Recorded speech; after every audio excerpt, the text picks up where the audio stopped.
अब हम उस हस्ती के साथ रूबरू होने जा रहे हैं। ओंकार जी जुड़ गए शायद हमारे साथ। जी जी संजीव शर्मा उस हस्ती के साथ रूबरू होने जा रहे हैं, 70 साल से जिनका परिवार बीजेपी में था, संघ से जुड़े हुए आदमी हैं, पार्टी के लिए काम किया, प्रचार प्रसार से लेके तमाम काम पार्टी के लिए किया। इस बार हालांकि उनके जो भाई थे डॉक्टर राकेश बबली, उनका निधन हो गया था। आप देखिए कामगार कल्याण बोर्ड के प्रदेश अध्यक्ष रहे हैं 10 महीने, काम उन्होंने बहुत सारा किया, टिकट के लिए उनकी वकालत हो रही थी, लेकिन निधन हो गया। तो एक तरह से जब उनके परिवार के प्रति सहानुभूति भी बड़सर के क्षेत्रों की के लोगों की उमड़ आई। अब वही उन्हीं को क्यों निर्दलीय चुनाव लड़ना पड़ रहा है, इन तमाम तरह की चीजों के लिए बातचीत के लिए हमारे साथ जुड़ गए हैं बड़सर विधानसभा, हमीरपुर के बड़सर विधानसभा क्षेत्र से संजीव शर्मा। तो आइए संजीव शर्मा जी से बात कर लेते हैं। संजीव शर्मा जी, बहुत बहुत स्वागत है आपका दिव्य हिमाचल टीवी पर। धन्यवाद जी। मेरा पहला सवाल आपसे, सीधा सवाल, आप भाजपा पृष्ठभूमि के नेता रहे हैं और इन चुनावों में अगर हम देखें तो ऐसी कौन सी परिस्थितियां पैदा हो गई जो आपको निर्दलीय चुनाव लड़ना पड़ रहा है? सबसे बड़ी जो बात है कि मैंने भाजपा से इस बार अपने लिए टिकट नहीं मांगा था जी। टिकट के लिए मेरे छोटे भाई डॉक्टर राकेश बबली जी टिकट के लिए काम कर रहे थे और पिछले 30 वर्षों से वो पूर्णकालिक भी रहे। 17 स्टेटों में उन्होंने बीजेपी का काम किया, संगठन का काम किया। परंतु जो पार्टी ने जो सर्वे करवाए, चाहे वो सरकारी एजेंसी थी, पार्टी की अपनी एजेंसियां थी, चाहे वो मीडिया के लोगों की अपनी एजेंसियां थी, तो सर्वे के आधार मुझे पहले तो टिकट लगभग सिंगल नाम दिल्ली में तय हुआ और 2 दिन मेरा नाम सिंगल इसमें रहा।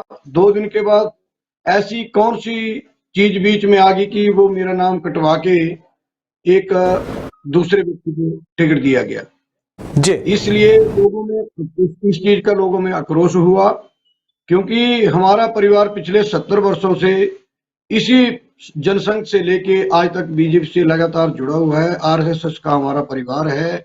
विद्यार्थी परिषद में हमारे पूरे परिवार ने काम किया है, चारों भाइयों ने, और हम चारों भाई विभिन्न पदों के ऊपर प्रदेश लेवल पर काम किया और doctor Rakesh Babli national level पर पदाधिकारी रहे हैं जी। तो लोगों के आक्रोश को मैं तो टिकटार्थी था नहीं, टिकटार्थी भी पार्टी ने बनाया और पार्टी ने ही टिकट काट दी। तो हमारे परिवार की ऐसी स्थिति नहीं थी कि हम टिकट मांगने की स्थिति में नहीं थे। जी, ओंकार जी सवाल करेंगे अब आपसे। जी संजीव शर्मा जी, क्या भाजपा आपको मनाने की कोशिश कर रही है? अगर कर रही है तो फिर आपका क्या कदम होगा?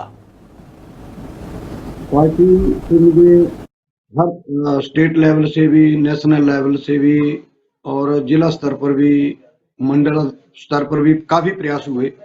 मेरी बलदेव शर्मा जी से भी बात हुई और ऊपर भी सब लोगों से बात हुई। मैंने कहा लोगों को आप मना लीजिए, लोगों में आक्रोश है, लोग मान जाएंगे तो मेरा कोई विरोध नहीं है। अगर लोग नहीं मानते हैं तो फिर मैं लोगों के साथ हूँ। लोग नहीं मानते हैं तो फिर आप जनता के साथ? हाँ जी, मैं जनता के साथ हूँ। जी संजीव शर्मा जी, अगर जनता नहीं मानती, आपने क्लियर कर दिया कि आपकी पूरी जो आप एक कह लीजिए कि इस जो दारोमदार होगा वो जनता के हाथ में होगा, जनता नहीं मानती है, फिर क्या आप निर्दलीय लड़ेंगे या नहीं लड़ेंगे? मैं बिल्कुल जी, जैसा जनता का आदेश होगा उसको मैं मानूंगा जी। अब मेरा सवाल, एक तरफ अगर आप निर्दलीय लड़ते हैं तो एक तरफ आपके खिलाफ होंगे कांग्रेस के heavyweight candidate ID Lakhanpal, Indradutt Lakhanpal, दूसरी तरफ होंगे बीजेपी का नया चेहरा माया शर्मा। तो इन दोनों चुनौतियों से पार कैसे आप पाएंगे और किन किन चुनावी मुद्दों को लेकर आप बड़सर की जनता को कन्विंस करेंगे? मुद्दे क्या उछलेंगे बड़सर में इस बार? देखो, दोनों पार्टियों के अपने कैंडिडेट हैं, उसमें जो जनता का जिसको आशीर्वाद मिलेगा विधानसभा तो वही पहुंचेगा, क्योंकि पार्टियां वोट तो जनता डालेगी, पार्टियां वोट नहीं डालेंगी। अगर जनता का भरपूर समर्थन जैसे मेरे को मिला है, अगर यही समर्थन रहा तो जनता पार्टियों के निर्णय को बदल देगी।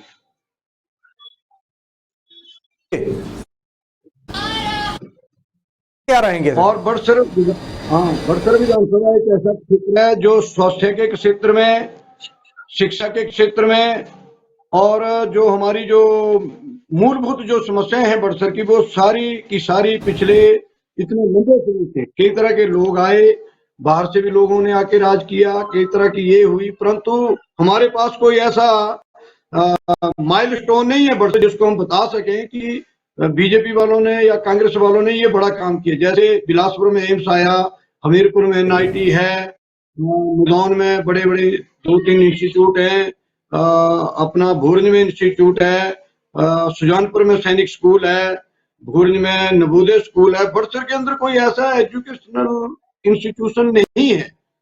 जैसे अभी डॉक्टर राकेश बबली ने सेंट्रल स्कूल की जो मांग उठाई है उसको कारगर भी हुई है, अभी शुरू भी होगा वो। और जैसे डॉक्टर राकेश बबली कामगार कल्याण बोर्ड के जो दफ्तर है खुलवाया, एक सरकार का है, एक उसके प्राइवेट भी खोला है जहां 10 लोग काम कर रहे हैं। तो लोगों को जो अंतिम व्यक्ति तक पहुंचने का जो काम है वो बड़े जोर शोर से डॉक्टर राकेश बबली ने किया है, जिसको पूरे प्रदेश में शायद और भी चेयरमैन रहे होंगे, मैं किसी को ये नहीं करूंगा, परंतु डॉक्टर राकेश बबली 10 महीने चेयरमैन रहे। उन्होंने जिसको सिट्टू बोलते थे पूरे प्रदेश के अंदर लोगों में एक बात भर दी कि एक कामगार कल्याण बोर्ड है, गरीब लोगों के लिए है, ये किसी व्यक्ति का नहीं है जी। तो इन सारी चीजों को लेकर हम लोगों के बीच में जाएंगे और लोगों को इसमें बहुत बेनिफिट मिले हैं। जी संजीव जी, आपके मन में जो, आपके दिल में जो बड़सर विधानसभा क्षेत्र के लिए दर्द है, अपनापन है, वो दिखाई देता है। इस बार आप ये कह रहे हैं कि आपके समर्थकों ने आपको चुनाव मैदान में उतारा है। आपको कितना विश्वास है कि यही समर्थक जो है वो मतदान में तब्दील होंगे, मतों में तब्दील होंगे? ये जैसे हमारा चित्र उससे 3-4 दिन लगातार लोगों का हजारों की संख्या में हमारे पास आना, हमें प्रेशराइज करना, और जैसे जो मेरा नॉमिनेशन था, शायद हिमाचल में पहला नॉमिनेशन होगा जिसमें इतने लोग आए और मैंने एक भी गाड़ी किराए के ऊपर नहीं की, लोग अपना खर्चा करके आए हुए थे। तो अगर इतने लोग अपना खर्चा करके आए हैं तो इसका मतलब वो लोग मन से आए हैं, और मन से आए हैं तो मैं उनकी भावनाओं की कदर करूंगा, मैं उनकी भावनाओं को ठेस नहीं पहुंचाऊंगा। जी, ठेस नहीं पहुंचाएंगे उनकी भावनाओं को आप। संजीव शर्मा जी, डॉक्टर राकेश बबली का निधन जिस तरह से हुआ वो आपके परिवार के लिए कह लीजिए तो वो तो बहुत एक अपूरणीय क्षति तो है ही है, साथ ही नुकसान बड़सर विधानसभा क्षेत्र को भी हुआ है कि इतना काबिल नेता बड़सर विधानसभा क्षेत्र ने खो दिया है। लेकिन इन चुनावों में अगर हम देखते हैं तो क्षेत्रवाद का नारा पहली बार बड़सर में लग रहा है। हाँ जी, ये जरूरत क्यों आन पड़ी? ये ऐसा कि जैसे बलदेव शर्मा का टिकट काटना था तो उनकी धर्मपत्नी को टिकट दिया तो लोगों में ये बात आ गई कि ये तो परिवारवाद हो गया, जबकि डिलिमिटेशन में बलदेव शर्मा के जो घर हैं वो नदौन कंस्टिट्यूंसी के अंदर चले गए। तो आज लोगों को ये लग रहा है कि 5 चुनाव बलदेव ने लड़े, अब उनकी पत्नी आ गई, कल उनका बेटा आएगा, उसके बाद उनके परिवार का कोई और आएगा। तो भाग चले हुए इतने टाइम से जो पुराने लोग क्रश कर दिए गए, पुराने कार्यकर्ता, आज कार्यकर्ताओं की हमारे पास इतनी हो गई है कि सारे पार्टी से पीछे हट गए हैं। जी जी, इसीलिए नारा लगा है। जी संजीव जी, मेरा अंतिम प्रश्न है आपसे कि ये ऐसा पहली बार देखने में आ रहा है कि बड़सर में भाजपा समर्थक अपने ही अधिकृत पार्टी के अधिकृत प्रत्याशी के खिलाफ सड़कों पे उतर आए हैं, आपका समर्थन कर रहे हैं। भारतीय जनता पार्टी ने जितने भी सर्वे करवाए हैं, तो क्या इन ये जो सर्वेक्षण हुए हैं इनका कोई मायने नहीं रह जाता है क्या? हाँ, ये चीज मैं आपको बताऊं कि सर्वेक्षण जो हुए बड़सर विधानसभा के ऊपर, तो वो एक जेंट्स के ऊपर हुए, ना कि किसी लेडीज के ऊपर हुए। जब जेंट्स के ऊपर सर्वे हुआ तो लेडीज को टिकट कैसे? बिल्कुल, सबसे प्रश्न ये उठा। जब सर्वे हमारे ऊपर, हमारे परिवार का सर्वे हुआ, इसकी चीज का हमें पता नहीं, हमें भी पता नहीं था, परंतु सर्वे में अगर हम नंबर बनना है, सर्वे तो जेंट्स के हुए, टिकट लेडीज को गया, तो सर्वे करवाने की क्या जरूरत थी? क्योंकि उसमें पार्टी ने भी पैसा खर्चा, संगठन ने भी पैसा खर्चा, सरकार ने भी पैसा खर्चा, सेंटर की एजेंसियों ने भी पैसा खर्चा, तो उस पैसे खर्च करने का क्या मीनिंग हुआ?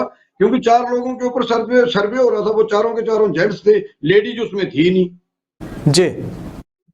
तो सर्वे जेंट्स के ऊपर हुआ और लेडीज को बिल्कुल, सर्वे पे भी सवाल उठ रहे हैं संजीव शर्मा जी। इस इंटरव्यू का अंतिम प्रश्न मेरा संजीव शर्मा जी आपसे है। हम पहाड़ी पर हैं, आप दिव्य हिमाचल टीवी पे, अपनी जीत को लेकर कितना आश्वस्त हैं, और फिर आपकी नजर में दूसरे और तीसरे नंबर पर कैंडिडेट कौन रहेगा बड़सर में? देखिए जी, हम तो नंबर 1 हैं और मेरे को ये लग रहा है कि हमारी लड़ाई कांग्रेस से है, और जो हमारा जो पार्टी का अधिकृत प्रत्याशी है वो शायद तीसरे नंबर पर चला गया है, और लोग और मेरे को ऐसा 100% विश्वास है जी। क्या बात है संजीव शर्मा जी, आप हमारे साथ जुड़े, आपने बड़ी बेबाकी के साथ सवालों का जवाब दिया, आपका बहुत बहुत धन्यवाद। हाँ, मैं आपका बहुत बहुत धन्यवाद। हम पहाड़ी हूँ, दिव्य हिमाचल ने जो चैनल चलाया है उसमें मेरा इंटरव्यू लिया, इसके लिए आपका बहुत बहुत धन्यवाद। मैं आपका हमेशा ऋणी रहूंगा। धन्यवाद संजीव जी।